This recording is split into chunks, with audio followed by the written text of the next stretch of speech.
Hello, everyone. Good evening. Not quite good morning yet. This is the Missing Wolves post-game live stream thing. And I'm your host, Andrew Dukowitz from Zone Coverage. And today we got Austin Schindler from Valley News, 10K, 10,000 howls, 10,000 takes, just about everywhere you can find basketball on the internet. Austin's doing it. Duke, how's it going, man? Hey, Duke is finally talking with Duke here. That's really what I've been waiting for this whole time, and glad to be on. Thanks for having me on. Been, like you said, just anything that involves basketball, sign me up.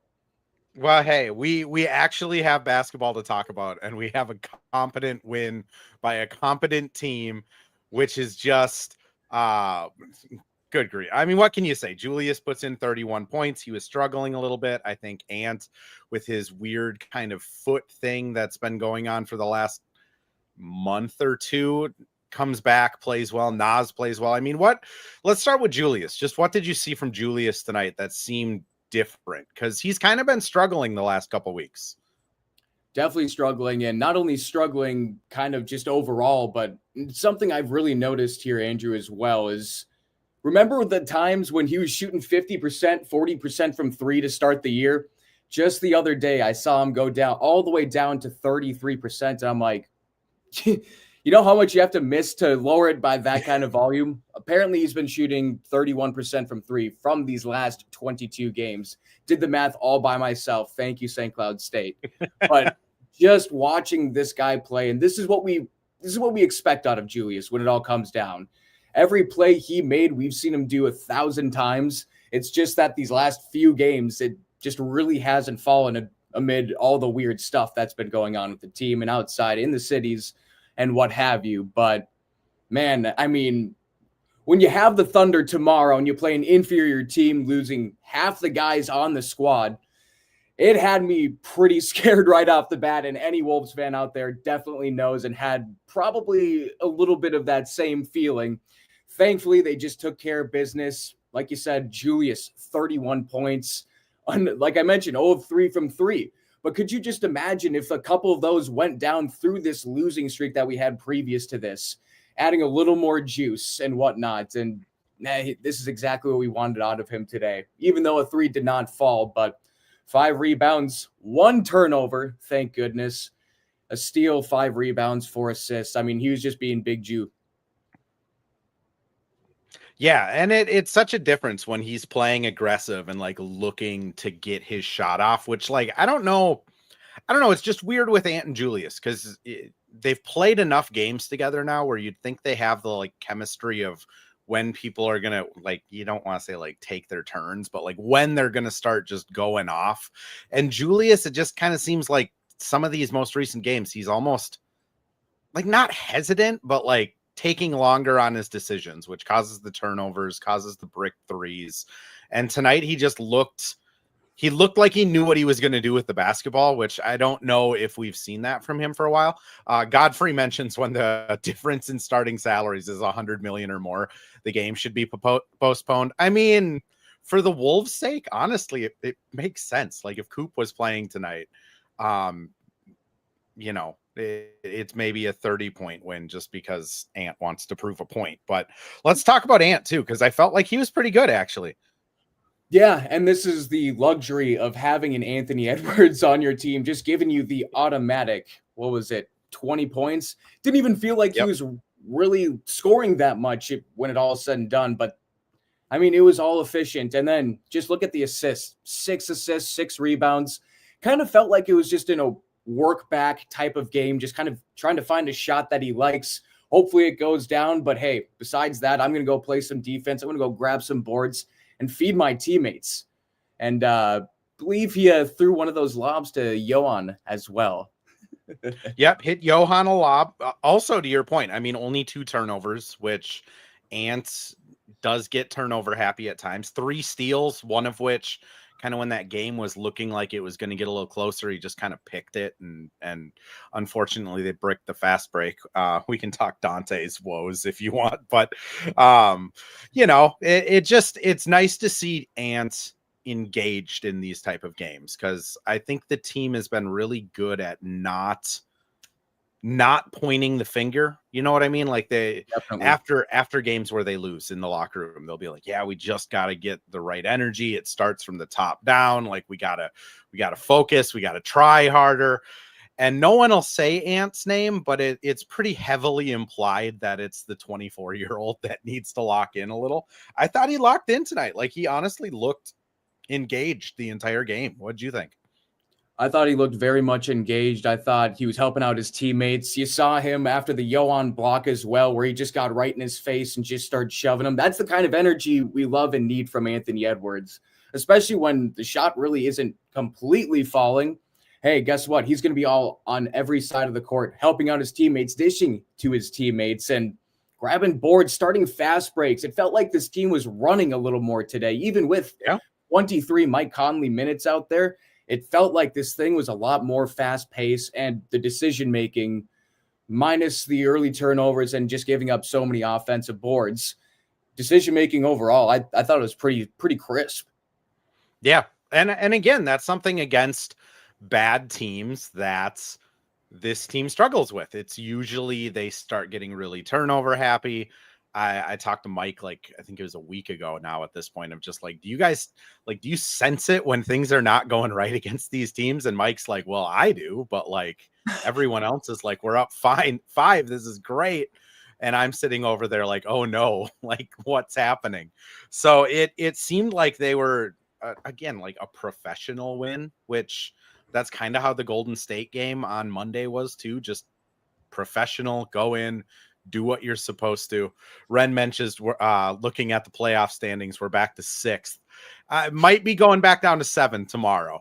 Oklahoma City on 24 hours rest is going to be a tough task, but I know we're a really reactionary kind of fan base here, but something that kind of drove me nuts is when we were right next to that 2 seed, right, just a few days ago, and then dropped down to 7th, and then everyone was just talking about the 7 seed. It's like, brother, win 3 games and we're right back in 4th, 2 games out of the 2 seed. Just hold it together. And that's kind of a point I want to make too with this team. When things start falling apart, and this is maybe where a trade could help, when things start falling apart, everyone on this team falls apart. There's not one guy that just has this goldfish memory, unless it's Anthony Edwards in the 4th quarter doing his clutch time stuff. But overall, it's just like when the things are bad, like you said, Mike Conley sees it, but he's not getting the minutes anymore. And there's not really a plug and play guy that's just going to completely reverse it like some other teams do have. Yeah, it's again, it's tough to see Mike this year because I think tonight he was fine. It hurts. Like, I saw that 3 go down, and I almost shed a tear when that 3 went down. I was like, it hurt to watch every attempt clank in, clank out, and there was so many times. And I know he may not deserve the type of minutes he's getting even at this point, but holy cow, watching how many 3s rattled in and out during this cold streak, and he finally put one down. It almost felt like quitting a job, really. Like it goes down. You're like, oh my God. I mean, it is like to your point, though. I mean, he is the guy that recognizes it. And I think last season, the Wolves did this a lot last season too, but Mike would be able to kind of wrangle him in a couple times. This year, he can't. Like, I think it's pretty clear that come playoffs, he's going to be playing like 5 or 8 minutes. He just doesn't have the legs under him anymore. But again, hits 2 threes tonight. He looked fine. Defense was fine. Like, I think if this is the version of Mike Conley, you can kind of justify it a little bit more, but also, let's talk Johan. 15 minutes, 9 points, 4 rebounds, 1 assist, game high plus 11. Or sorry, second game high plus 11. Ant was plus 14. Didn't necessarily shoot a ton, but like you can see the Gobert in him, right? Like I'm not crazy that you can just kind of see the signs of that. No, it's all right there. Quick point about Mike Conley. I'm sure Finch saw that first 3 drop down. He's like, yep, we're going to keep running Mike here. Anyways, back to Johan.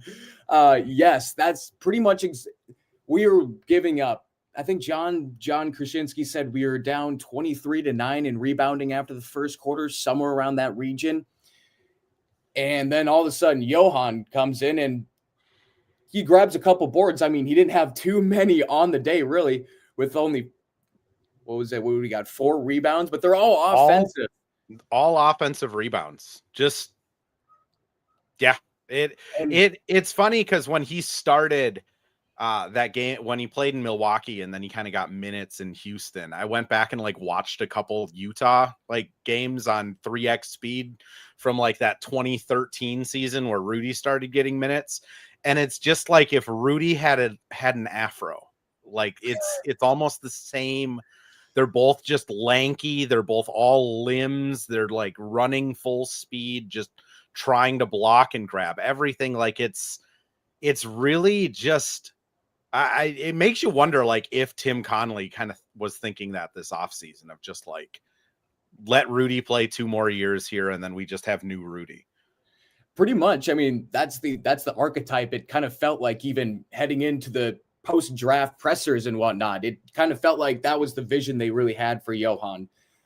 He's really just the way Jalen Clark kind of injected something into this team in the first half of the season. That's pretty much what I'm seeing with Johan right now. He's got a little bit of, first of all, he looks like the cousin of Handsome Squidward. That just popped in my brain first and foremost today. Now that he's finally getting some minutes, well, it popped in my head. But when we were down that much rebounding, it just felt like on defense, the Mavs were just grabbing too much. And it felt like Rudy's just lanky body was just moving around too much and he just couldn't get his footing.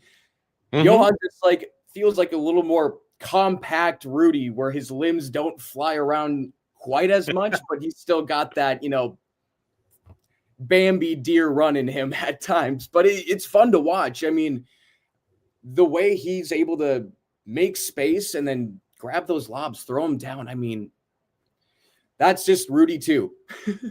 Yeah, it's pack mentality says I don't think that it helps that he's around him all the time. I'll just add, like, Rudy, I think, gets a really tough rap, rightfully so in a lot of areas. He did like technically start COVID in the NBA. Like that's a tough look. He also is just kind of an odd dude. Like he's into like crystal healing and some like weird, some more like out there beliefs about like the body and things. That being said, like that dude is the most professional athlete on the team. Like he lifts every day. He works out every day. He like takes incredibly good care of his body. Super good teammate, like brings food for people. Like he's like an actually very well-liked guy in the locker room.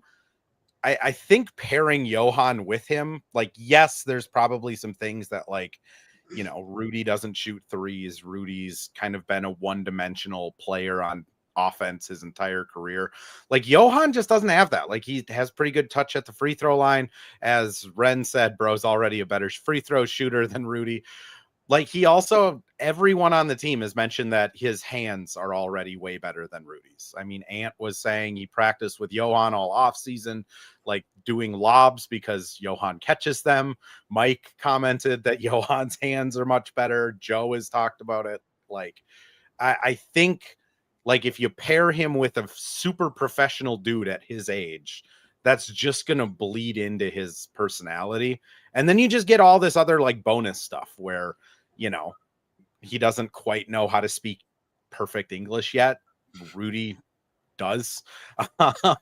There's just kind of those other just intangible things. But like, kind of what do you think about, let's expand it past just Rudy, but like the veterans on this team, Mike, Rudy, and Joe. Do you think they'd have like a value to a guy like Johan? I'd say especially for, a guy outside of the US like Johan, that's perfect for a guy like Joe. He's just going to mess around with everyone. But I feel like if he gets a guy from like France or someone from Europe, I feel like he adds a little more spice to it. Then you add Rudy with professionalism. I mean, Johan has been probably watching him since he was almost in diapers at this point. People forget that Rudy's, what is he, almost 34 now? Yeah, he's been in the league for 14 years, I want to say. I can check while you're talking. Yeah. And when it all comes down to it, that's just professionalism. We have a pretty solid core of professionals on this team, and good job on Tim Connolly for making that happen. Even though Mike Conley is in his twilight years, these lessons that he teaches these guys, you have to listen to them, and if they don't stick, you're not going to see any playing time. I kind of feel that with someone else that hasn't seen the floor much. I don't know how much you take in from Mike, how much you take in from these vets, but I feel like every little thing that they say from either Joe, I mean, the guy only plays a couple basketball games a year now, but yep, he's had all those runs with Utah. He's played with Mike. He's played with Rudy. He can tell these young guys how to deal with different personalities. We just talked about how Rudy's a little bit odd. Mike, the consummate professional, you're just going to get different characters in this league, and having a guy and vets like this can really teach you. I mean, before the Wizards traded for CJ McConnell and whatnot and Chris Middleton and picked up Chris Middleton, those kids were not learning anything. They were just playing ball. I mean, it's the Houston aspect of it, right? Like before they brought in Fred VanVleet, before they got Dylan Brooks, before they got Steven Adams, that team was just kind of a middling team. And you look at the guys that were kind of the focal point of that, other than Şengün, everyone's gone. Like Jalen Green got dealt, Tari Eason got dealt, House I think is still hanging on but not getting minutes. Like I do think it matters. The other thing I'd just add to that is, like, to your point of just like the kind of the fire and ice of it, is like, I remember Nikhil last year, I was talking to him about just like the old guys, and he's like, Mike's like the big brother that like helps you with your homework and like is there for you, and like if you have relationship questions you go to Mike. Like the big brother that like trips you in the hallway and is like bullying you, but like if you're in a fight, Joe's gonna be the one you go to. Didn't mention anything about Rudy, but like Rudy's probably the big brother that's like doing science experiments in his room. If I had to, so the stepbrother that's doing the science experiments. Yeah, Rudy gives serious stepbrother energy. He does. Yeah, it's a really interesting roster. I guess let's pivot to trades, because Johnny K puts out the Giannis kind of the sprinkle of Giannis information, which gets everything going a little bit. I'd love to talk about that. Also, Ren is asking about point guards, what we need for the offense. And he also brings up Rocco Zerkowski, who you're not the first, nor will you be the last person to bring up Rocco Zerkowski. That dude just needs to put on like 25 pounds of muscle. He's just a very, he looks like he's 19. 25 pounds of muscle and just run constant sprints for an entire summer. Yeah, he's I can't remember if I've ever said it on the pod, but he was a swimmer before he started playing basketball. Like his mom and dad are like Olympic level Australian swimmers, or I think his mom's Olympic level Australian. Got to be there then. His dad's like German level. It's something like that. But regardless, like he kind of has that swimmer's body where it's like very lean, very like not a lot of muscle on it. Like I think and zero fat. A year or two from now, he'll be more maybe more able is the right way to say it, to like stand up in the NBA. Because right now, if like Valanciunas got matched up against him, like Valanciunas would score 30 because that guy's just going to move him. But let's run to a couple ad reads and then we'll get back and talk trades. Sweet. Well, hello. Thank you, Livestream Andrew. This is Ad Read Andrew. And today we have Firehawk Construction and Remodeling, the presenting sponsor for the Missing Links podcast. Firehawk Construction and Remodeling strives to inspire people to follow their ideas, working with respect and understanding to create a quality, tailored result. Firehawk Construction and Remodeling, located in Blaine and serving in the North Metro area, is here to help you with your building and remodeling needs. I can say personally, thanks to Firehawk Construction and Remodeling, I have a beautiful deck in my backyard and countless projects that I started, they finished. Get started on your new deck or remodel today by calling Isaac at 763-710-5686. And we're back with another ad read. This time for Pence Homes, the presenting sponsor of Hitting the Hardwood Network. From the best tools and technology to transparency throughout the entire process, Nate Pence and the Pence Homes team is the top choice for buyers, sellers, and is proud to support you and your home ownership goals. Get started today by calling 612-308-1122 or by emailing info@pencehomes.com. Couple of housekeeping things as usual. Firehawk Construction does have a new phone number. I have not redone the ad yet because busy. Please forgive me, Firehawk Construction, but their new phone number is 651-315-4291. It is in the description and on our website as well. They also have a Facebook page and a website now. So if you do have ideas for a deck, remodel, bathroom, want to get the basement done, you can send those ideas over without having to call him, which for people like my wife who hate calling anyone on the phone, that's fantastic. And then they get back to you with just kind of a quote and general ideas. And Pence Homes is still gathering food donations, whether that's money, canned goods, boxed goods, to deliver to people in the Minneapolis area. I've been told that they are going to keep doing that as long as there's still kind of the craziness going on in the city and the state. If you do want to help out with that at all, you can reach out to them on any of their socials: Instagram, Blue Sky, Twitter. I don't think they have a TikTok, but those three, or you can email info@pencehomes.com. They need drivers. They need delivery people. If you want to help, that's a good way to help. That I guarantee all the money is going to a good place and going back to people. Duke, let's talk this here. Cole mentioned Shams named the Timberwolves first for aggressive suitors for Giannis. That was a lot of S's in that sentence. But I mean, when I'm looking at this trade, the thing that worries me the most, and I want to get your input on it, is Giannis makes $54 million this season. The Wolves do have a little bit of wiggle room, meaning, they can convert Johnny Juzang to a actual contract, and they can pay him between like $2 million and $5 million to kind of match the salary essentially of Giannis. But they got to get within about 2 to 3 million of $54 million to be able to pull that trade off, which means you're sending out Julius and Nas and Rob, or Julius, Dante, Mike and Rob, or Julius, Dante, Rob, Johan, Terrence, Bones, like the entire roster.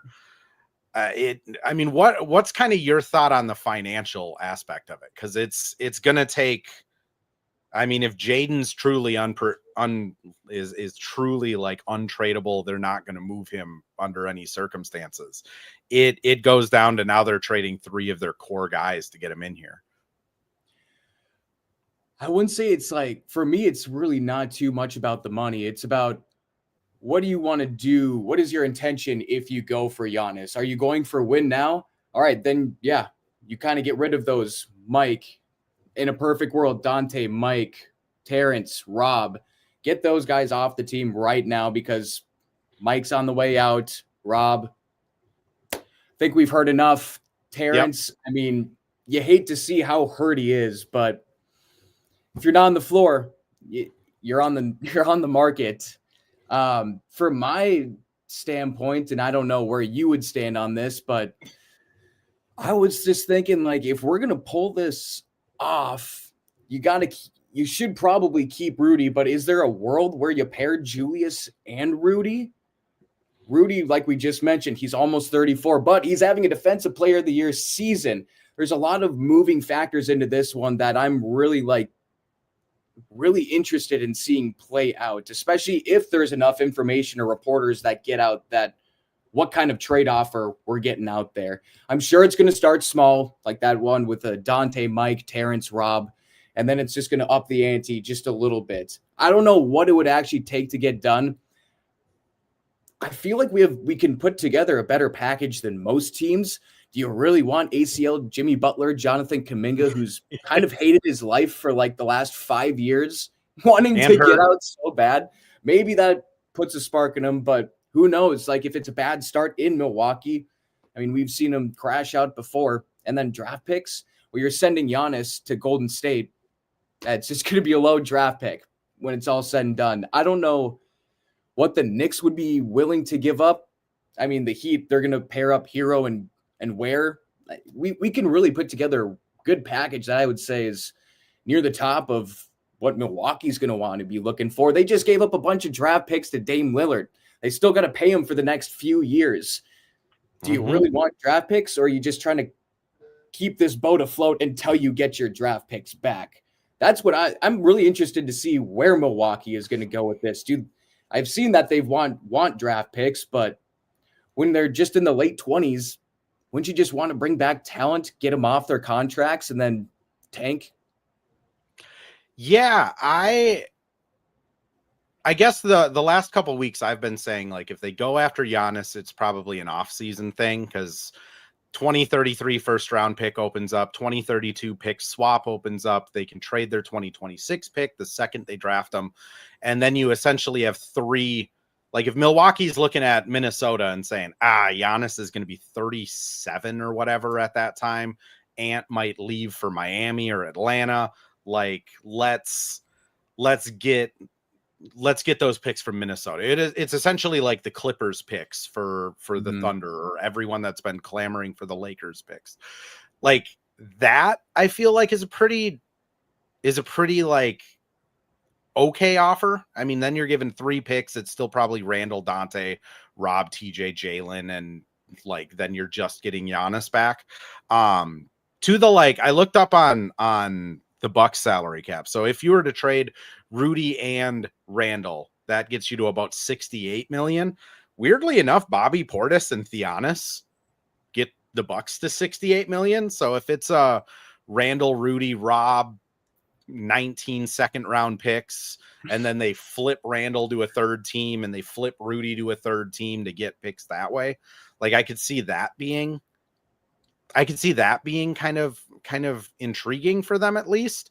Like, I think, like, obviously if you can get Giannis, like, you just hit the button. Like, if you can pair Ant, who is probably like the 6th best player in the league, with Giannis, who's probably the 3rd best player in the league, I mean, you're done, right? Like, it doesn't matter what else you have.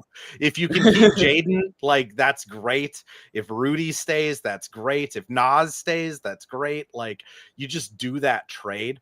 I just wonder, like, if I'm Milwaukee, unless Giannis is like slamming his fist on the table to leave, it just doesn't make sense to trade him mid-season. Like, they can get so much more from every team this offseason. All of the teams in the first apron just go down to be hard capped. Like, it just makes so much more sense. So I wonder what your thought is. Like, why would they trade him like in a week versus just waiting a season? That's where my head was at that weird kind of Shams tweet. They're thinking about seriously considering offers at the trade deadline or the off season. I was like, well, if they haven't been listening seriously about offers prior, you're not going to put together a package in the next 2 weeks to really make it work or make everyone happy. It really feels like this is going to be one of those, let's get a bunch of offers, let's field them, and then just wait out the season. Because like you said, people are going to be offering, teams are going to be able to offer more capital, more players when it's all said and done in the off season. And it doesn't make sense for Milwaukee to pull that trigger, but they're partially owned by Jimmy Haslam, the Browns owner now. And there's just been this weird vibe. I mean, my last TV station in Wausau, Wisconsin, we were able to cover the Bucks there. And that was during the middle of the Adrian Griffin firing. And that was weird too. That was just whole weirdness in itself. And then, the vibes were off there. And then they brought in Doc Rivers, and I looked at my sports director. I was like, this is going to go absolutely horribly. What in the world is happening here? And lo and behold, this is where we're at. They made a massive trade for Damian Lillard, and then they cut him. Yeah. It's one of 2 those seasons. Like, I don't think I've seen an NBA team really dig themselves a hole like this in my life. Besides the Wolves trading KG and no one ever working out, but there's always a few. Like, Phoenix trading for Bradley Beal was like a what? Like, I mean, at least when they traded for him, I don't. What's that? at least they've been able to like rebound and put Yeah. together this like cool, kind of fun team to watch that's really physical. For the Bucks, if you get rid of Giannis, what is there? And Godfrey mentions, Giannis named the teams he wanted to go to. The Wolves weren't on there. Like, I do think Cold to cold. Giannis is going to have a little say in it.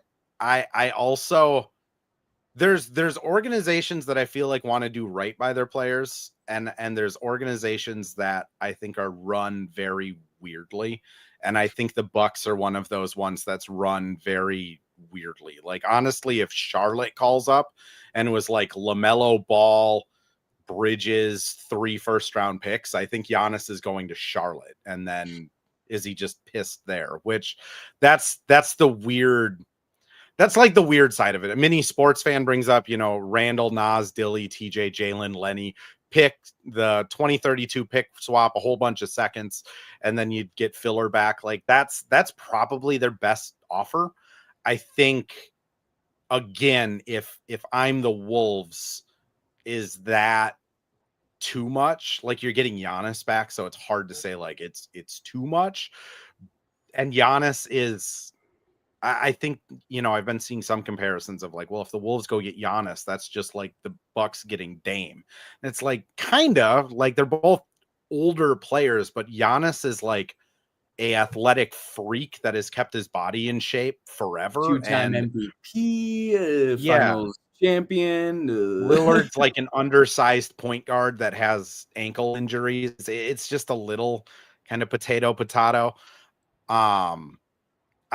Cole also adds, you can add a third team. Minnie says third and fourth teams as well. Like that's where I think it becomes possible. Like if there are third and fourth teams that want to get involved with this, let's say Phoenix really likes Randle, thinks that, hey, if we can get Randle in here, pair him with Booker, pair him with what we got, and then they send out some of their picks that they've reacquired through the Durant trade, reroute them to Milwaukee. You could get a team that has like some salary cap space in there as well, and then you could just essentially kind of dump Rudy at a salary destination and get some picks in there that way. Like I don't think the picks are like the end all be all, but again, it's just so much cleaner in this offseason, which is why I'm so shocked that Shams put that out there. Because like Shams, how the NBA works is everything goes through an agent before anyone can say anything.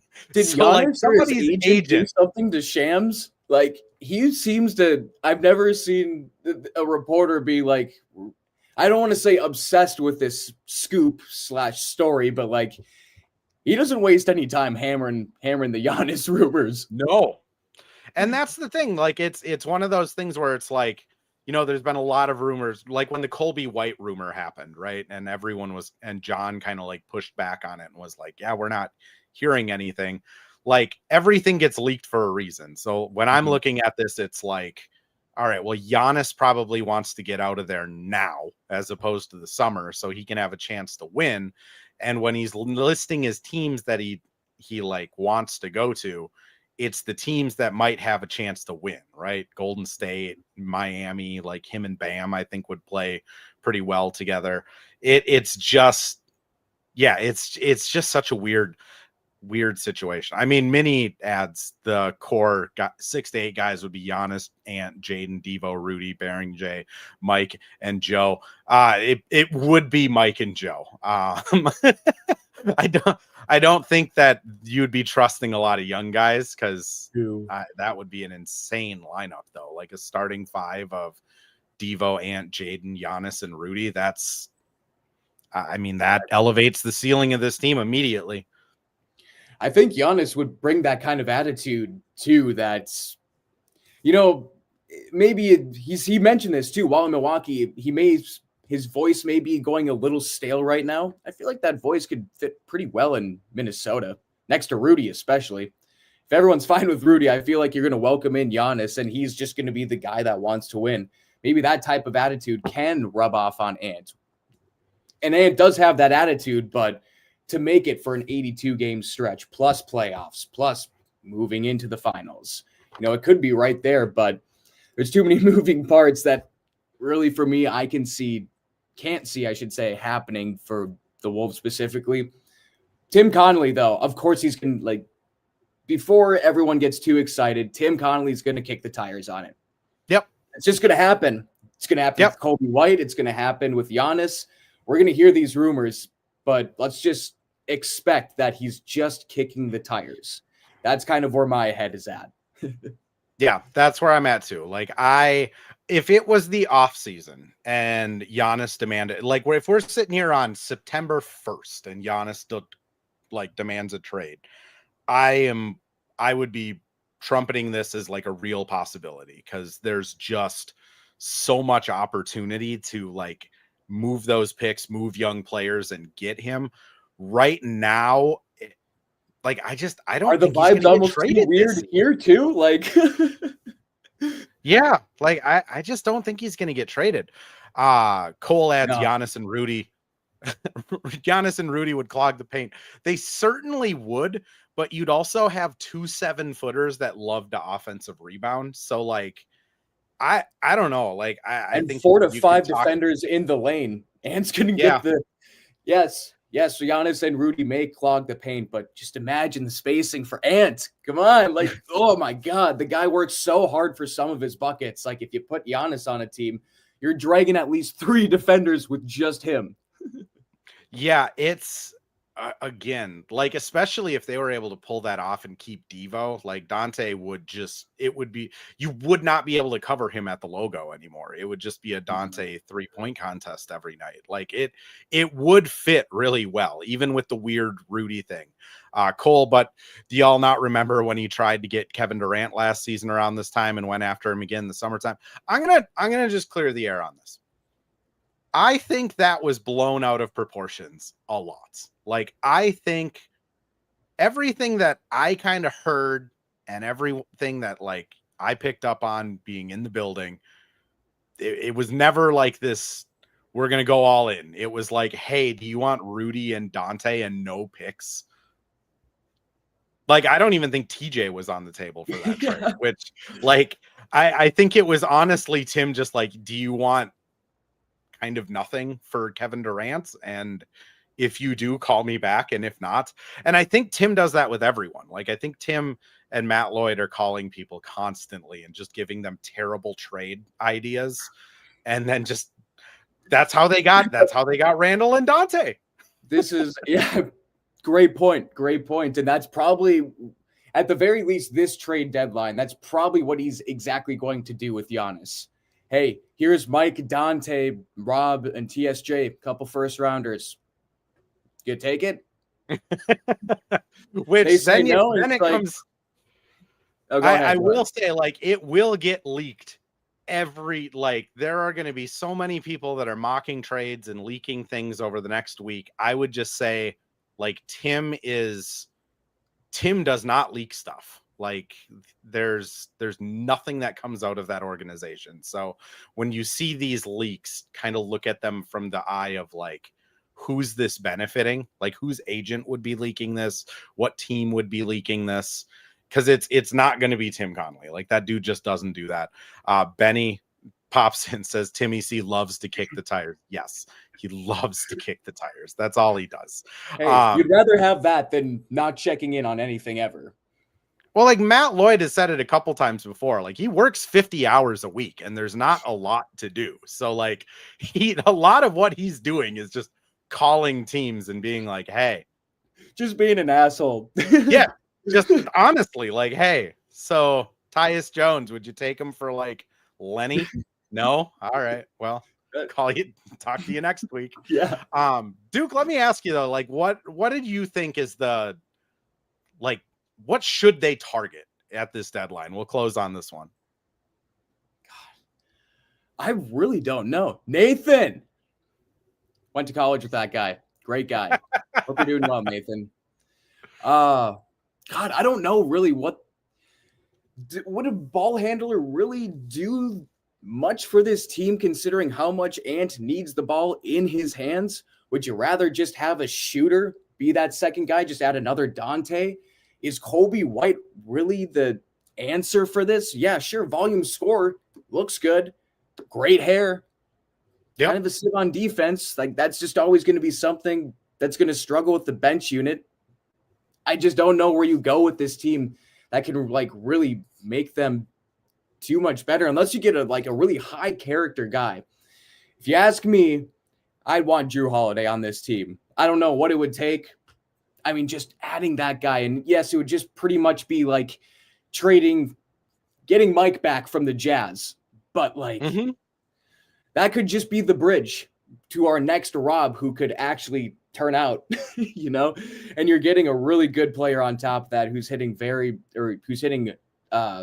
at a pretty decent rate, even for his age. And he's just playing defense out there as he always has. So if you ask me, the perfect fit would be Drew Holiday, but the age, we just wanted Mike Conley 3 years younger than when we got him. That's the same thing with Drew Holiday. Fantastic. If only he was 3 freaking years younger. Yeah. All-time underrated player for sure. Yeah. Benny mentions all-time underrated great player. I mean, Dante, it's interesting because like Dante brings Drew up quite a bit. Like honestly says Drew and Mike are very similar like people. So I think that would another great guy in the locker room. Godfrey, just really quick. I also noticed D'Lo played 0 minutes tonight. And as a guy I didn't see him on the injury report, and I was just watch the DNP. Yeah. As a guy who didn't particularly enjoy D'Lo's last year here with Minnesota, I pay attention to that. Mini Sports Fan mentions Kobe White is the best fit. Some of the young guys plus 2 seconds is a safe deal like that. If I'll be honest, send it. For me, it's hard because, like you said, Ant's going to play in the playoffs. Is how I view this trade deadline. Is like this team needs to make a move to be a little bit better in the playoffs, right? So 42 minutes of Ant, 40 minutes of Dante. That gives you 10 minutes of guard bench play. Jalen's probably playing 32 minutes. That gives you 8 minutes of small forward guard play. Randle and Rudy both probably play like 32 to 34. So to me, it's like if Johan's good, you don't need that big because Nas is able to play all of those minutes. Johan can come in case there's something crazy that happens. So you just need a bench guy that can play point guard, off guard, and some small forward just to be able to get minutes. Kobe White, like I think can do that. Quentin Grimes is a guy I've been bringing up a lot. Like I think he fits really well. He's kind of middling in Philadelphia right now.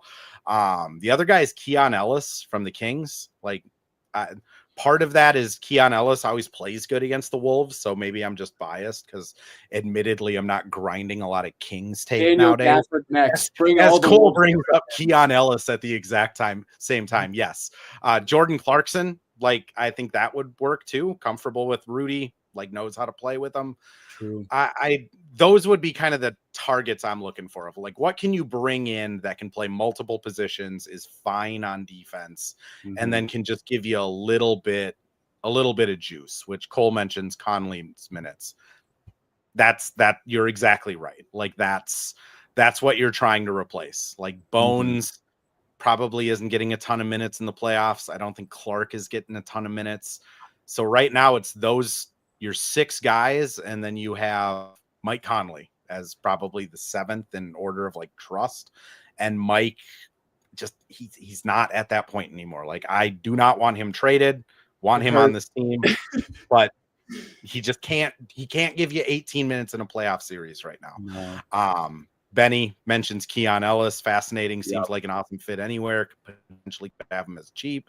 Trading with the Kings usually works out for the other team. Yes, certainly does always. See Chicago, see Indiana, see San Antonio. We need more bench. All the above, dude. Oh my God. No, yeah, I do I'm a big Keon Ellis guy too. And that's where a lot of these like trade prospects for us just don't really tickle me too much. It's like just all offense. And it's like, we do need bench scoring, but the bench can also be a super sieve on defense too. it really needs to have a little bit of both here. And you just don't find that many players in the league anymore. You're usually a specialist on defense with maybe a corner three. Otherwise, you're just a flamethrower on offense coming off the bench. There's a reason why you're coming off the bench when it's all said and done. So it's hard to find a player that plays both those sides. If they do, they're probably just average when it all comes down to it. Otherwise, they'd be starting. It's really hard to find a guy like that. And for what the Wolves need, it's just hard to find a specific player to match that bill. I don't know if that's just me.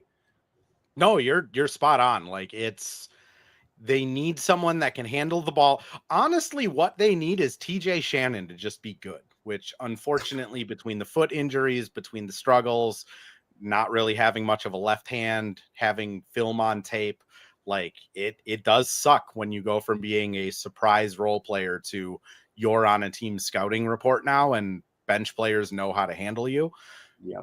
If TJ was just like good, I think it solves most of the problems that they have. Same with Rob. Like, if Rob was just good, it's really unfortunate they kind of whiffed on both of them, it would appear. I mean, they're both young. They can have a chance. TJ, I think if TJ isn't on this team next season, you're going to hear from him wherever he goes.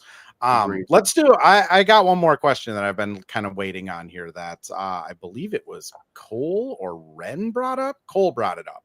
I'll just pose it to you. Do you really see the Wolves winning a championship with Julius or even Rudy? That's no. Yeah, short answer, no. But yeah, I gotta concede, like, I haven't been the biggest Julius guy his pretty much entire career, especially after the whole Los Angeles stint. He's exceeded my expectations since arriving, but he gives me a little bit of Kirk Cousins vibes in a way as a player per se, not really the person. He just seems like the coolest, chillest dude alive. Yeah, nice guy. As a player, he's just going to get you those stats. He's going to do exciting things. And then it gets the playoffs. It gets to those really nitty gritty. You need to find something. And sometimes it feels like he gets a little too frustrated or maybe even in his head a little bit. That really drags down the play. And on Rudy's side, that one's interesting because I could potentially see it. But then once you picture him kind of raising the Larry OB, it's like, I don't know if that we can do that, but I mean, I don't know who else would be a better fit than Rudy for this specific team and its specific needs. You take Rudy off this team right now, I don't even want to picture it. It makes me choke on my words. So you take him off the team right now, it's brutal. Same with Julius in a way, but I feel like it's easier to replace a Julius in a high volume scorer. Maybe can't replace the playmaking ability, but just short answer, no, but there's ways it could happen. Yeah, I agree with your short answer and your long answer.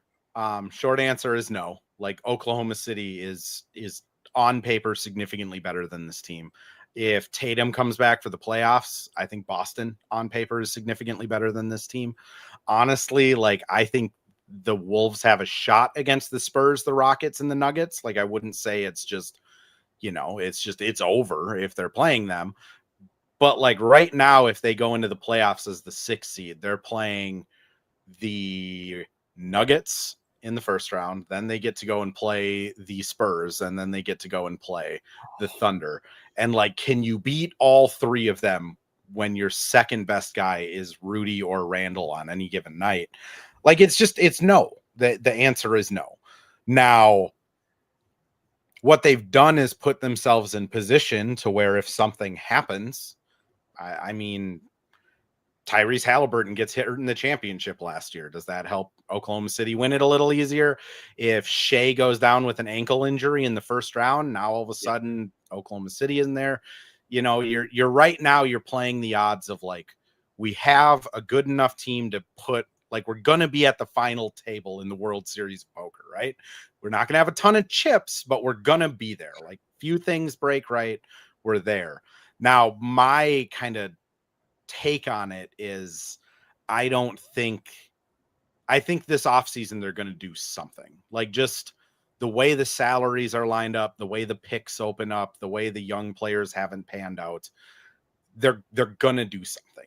I don't know what level it'll be. I don't know if it'll be a Giannis level. I don't know if it'll be like, let's get Bam in here, try and trade for Booker, like, but they're gonna do something. The money just is lined up in a certain way where it's like, oh, this all makes sense that this is the offseason. They kind of, they broke up the assets for Cat. Now they're going to combine a bunch of assets to get somebody better than Cat back, which that's kind of the hope that you got to have. Because if not, this team's just going to keep giving themselves a chance, and maybe, you get something that breaks right and you can win a ring. But I mean, Toronto eventually had to trade for Kawhi. That's kind of how these one-off teams get in there. Just to catch up on chat real quick, Godfrey said no. Teresa had a bunch of crying emojis, so I'm sorry, Teresa. Phil, Johan needs to play more. Yes, agreed. And Nat, there's so many questions surrounding the Wolves, and it's scary because there are so many things that the Wolves need to address. Yes, that is the summary of the Minnesota Timberwolves in this season. There's a lot of questions. They got to address a lot of things.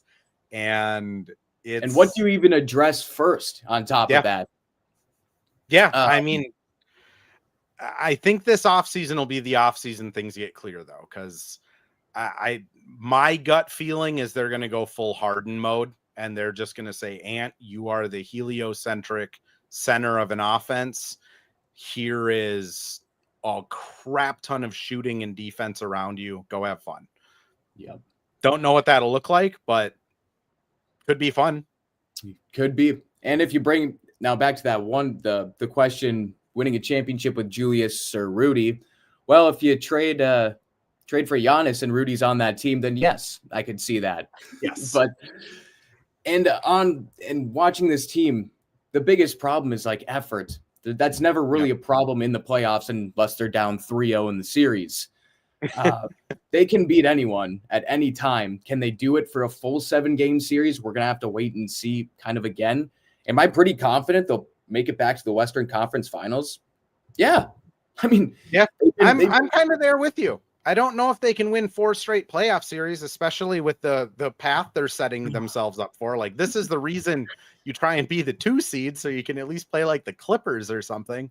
But I agree. Like, I think they'll win a playoff round or 2 and be right back in the Western Conference Finals again this year, which is wild. Now, this is some serious looking ahead in the future, but man, I thought about this a couple times. We were talking about how bad the Clippers and how worried people were that Oklahoma City was going to get the Clippers pick, and it could have been a number 1 pick. Mm-hmm. Man, the way Kawhi is playing, my favorite player, by the way. Could you imagine them just making the play-in, being the 8th seed, and at least taking the Thunder to 7, just out of spite? You know how happy the league would be? You know how happy every fan, maybe in America, would be besides Oklahoma? That thought has crossed my mind a couple times, and I'm just like, wow. Oh, I always root for chaos. So like, I'm right there with you. Like, let's have Memphis make it after they trade Ja. I think that would be fun. And then the Clippers make it would be the other one where it's just like, all right, we have hope. Oklahoma City isn't getting the first overall pick. Duke, I do want to give you space here as we close, though. Anything you want to plug? Where can people find you? Anything you're working on that you're kind of proud of and want to promote? Floor is yours. Thank you. Appreciate it, Andrew. I'm a anchor reporter for Valley News Live, do a little bit of sports. What I mostly do really at Valley News Live is I do digital anchoring, which is basically every time something happens or there's breaking news or we kind of have just a segment to do, I'll hop on a live stream on our Facebook page, Valley News Live. YouTube, it'll always be live when I'm popping on. Really cool. Breaking news happens and it's 1 p.m. Well, there's not a show for another 3 hours. We send a reporter out right away.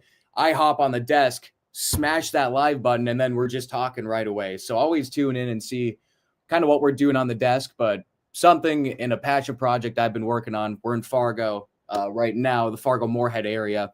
I'm looking around for the best high school players in the area right now with a shoot around series type of thing. You can find that on Valley News Live on their Facebook, or you can follow me, Duke Schindler VNL, on Facebook. I do have that video posted.